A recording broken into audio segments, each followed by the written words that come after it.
सोचिए, एक ऐसी फिल्म जो इतनी असली लगे कि देखने वाले कंफ्यूज हो जाएं कि भाई ये सच है या कहानी। एक ऐसी कहानी जिसने लाखों लोगों के जहन में एक ही सवाल खड़ा कर दिया है।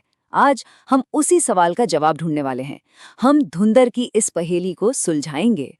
तो सबसे बड़ा सवाल, क्या धुंधर वाकई एक सच्ची कहानी है या ये बस फिल्म बनाने वालों का एक कमाल है? चलिए सच और झूठ की इस धुंध को हटाते हैं और पता लगाते हैं। तो इसको समझने के लिए हम इसे दो हिस्सों में बांट लेते हैं। एक हिस्सा है जो बिल्कुल सच है, हकीकत पर आधारित, और दूसरा जो पूरी तरह से फिक्शन है, यानी मनगढ़ंत। चलिए शुरू करते हैं। सबसे पहला सवाल तो यही उठता है कि आखिर ये फिल्म इतनी रियल लगती क्यों है? मतलब लगभग एक डॉक्यूमेंट्री की तरह। मेकर्स ने आखिर क्या किया है कि हकीकत और कल्पना में फर्क करना इतना मुश्किल हो गया है? और कमाल की बात तो ये है कि फिल्म के डायरेक्टर ने खुद ये साफ किया है कि ये किसी एक इंसान की बायोपिक नहीं है, लेकिन कहानी को बुना ऐसे गया है कि सच और कल्पना के बीच की लाइन एकदम धुंधली हो जाती है। चलिए अब बात करते हैं उन चीजों की जो बिल्कुल 100% असली हैं, वो सच्ची घटनाएं जो इस फिल्म की बुनियाद हैं। फिल्म की कहानी भारत के इतिहास के 3 बहुत ही काले पन्नों से जुड़ी है। 1999 का कंधार हाईजैक, 2001 का संसद पर हमला और 2008 के मुंबई अटैक्स। इन रियल घटनाओं को कहानी का हिस्सा बनाकर फिल्म इमोशनली कनेक्ट कर जाती है। ये सिर्फ घटनाओं तक ही सीमित नहीं है, लोकेशन भी असली है। फिल्म हमें कराची के ल्यारी इलाके में ले जाती है, एक ऐसी जगह जो गैंग वॉर के लिए इतनी बदनाम थी कि उसे कराची का वाइल्ड वेस्ट तक कहा जाता था। इससे असलियत की एक और लेयर जुड़ जाती है। तो मतलब ये तो साफ है कि मेकर्स ने रियल लोकेशन और माहौल का पूरा इस्तेमाल किया है ताकि फिल्म एकदम ऑथेंटिक लगे। लेकिन कहानी का असली ट्विस्ट कहीं और है। और अब बात उस चीज की जिसने सबसे ज्यादा कंफ्यूजन पैदा किया है। फिल्म का वो हिस्सा, फिल्म का वो दिल जो पूरी तरह से फिक्शनल है। तो सबसे बड़ा सवाल जो सबके मन में है, क्या रणवीर सिंह का निभाया हुआ किरदार असली है? क्या ऐसा कोई इंसान सच में था? जवाब है नहीं, बिल्कुल नहीं। फिल्म का मेन कैरेक्टर और उससे जुड़ी पूरी कहानी पूरी तरह से काल्पनिक है। ऐसा कोई किरदार कभी असलियत में था ही नहीं।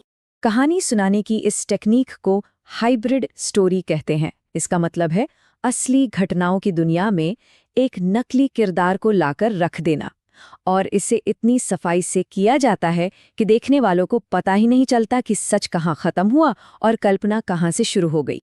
तो सवाल फिर वही है कि अगर मेन कैरेक्टर ही नकली है तो फिर फिल्म इतनी असली लगती कैसे है? इसका जवाब छुपा है फिल्म बनाने की कुछ खास तकनीकों में। देखिए, फिल्म मेकर्स करते क्या हैं, वो असली न्यूज़ फुटेज का इस्तेमाल करते हैं। साथ में मिलाते हैं ऐसी आतंकवादी कॉल रिकॉर्डिंग्स जो हैं तो नकली पर सुनने में एकदम असली लगती हैं।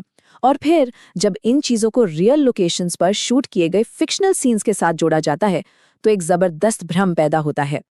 और यहीं पर एक बड़ा सवाल उठता है, क्या ये सिर्फ एंटरटेनमेंट है या फिर सच और झूठ को मिलाकर कोई खास नैरेटिव सेट करने की कोशिश? कुछ लोग मानते हैं कि ये एंटरटेनमेंट से ज्यादा एक तरह का प्रोपेगेंडा है। इस पर दो बिल्कुल अलग अलग राय हैं। एक तरफ वो लोग हैं जो कहते हैं कि फिल्म असली घटनाओं का सहारा लेकर अपनी काल्पनिक कहानी को सही साबित करती है और एक खास नैरेटिव बनाती है। दूसरी तरफ कुछ लोग इसे बस एक फैंटेसी मानते हैं जो एंटरटेनमेंट के लिए हकीकत को तोड़ मरोड़ कर पेश करती है। तो इन सारी बातों को ध्यान में रखते हुए धुंधर पर आखिरी फैसला क्या होना चाहिए? आखिर सच है क्या? तो चलिए इसे आसान भाषा में समझते हैं। ऐतिहासिक घटनाएं जैसे हाईजैक और हमले, कराची की लोकेशन और जो आर्काइव फुटेज हैं वो सब असली हैं, लेकिन जो मेन कैरेक्टर है उसकी पूरी कहानी और फिल्म के डायलॉग्स वो सब पूरी तरह से काल्पनिक है। तो फाइनल बात यह है कि धुंधर ना तो 100% सच्ची है और ना ही 100% झूठी। यह एक बहुत ही सावधानी से तैयार की गई इंस्पायर्ड रियलिटी है, मतलब हकीकत से प्रेरित एक कहानी। और आखिर में शायद यही सबसे अहम बात है, एक ऐसी कहानी जो सच से प्रेरणा लेती है, कभी-कभी वो सच से भी ज्यादा असरदार हो जाती है।